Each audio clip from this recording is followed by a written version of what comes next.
তোতা পাখি যেটা কথা বলে পালতো। একদিন সকালে বাহির হইতেছে, ময়না বড় দামি হয়, অনেক দামি পাখি।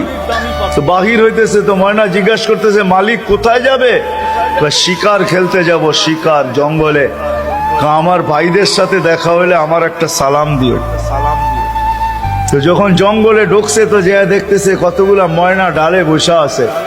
তো নিজের ময়নাটার সালামের কথা মনে উঠছে, তো ডাক দিয়া কইতেছে শোনো, তোমাদের মতো একটা ময়না আমার বাড়িতেও আছে,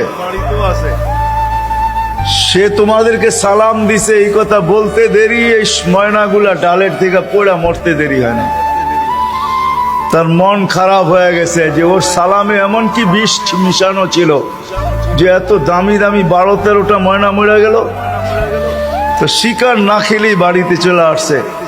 তো ময়না জিজ্ঞাসা করছে মালিক এত তাড়াতাড়ি ফিরলে, হাতে তো কোনো শিকার দেখি না। তুই কথাই বলিস না। বলে কেন? তোর সালামে এমন কি বিষ ছিল যে তোর সাথীদেরকে সালাম দিতে দেরি, একটু মরতে দেরি হয় নাই। এই কথা বলতে দেরি, নিজেরটাও মরতে দেরি হয় না, ওইটার সাথে সাথে মরে গেছে। তো খাঁচার দরজা খুলা সামনে নিয়ে বৈশা অনেকক্ষণ কাঁদছে, না লড়েও না চড়েও না, চক্ষুও খোলে না। আর কতক্ষণ কানবে? বাস ওইখানে লাইখা যে উঠা দাঁড়াইছে ময়না, বাস উড়া যে চালে বসা গেছে।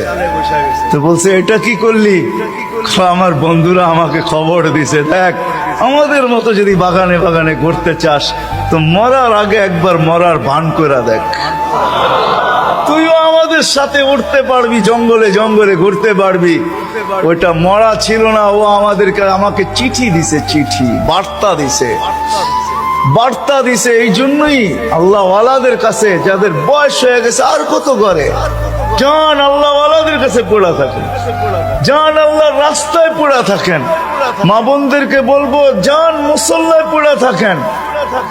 ভাবেন মরার আগে মরে গেলাম, তাইলে চিরদিনের মৃত্যুর থেকে বেঁচে যাব, জান্নাত মিলবে। জান্নাত করবো তো পাক্কা ওয়াদা? আল্লাহ আমাদেরকে আমল করার তৌফিক দান করেন। ওয়া মা আলাইনা ইল্লাল বালাগ।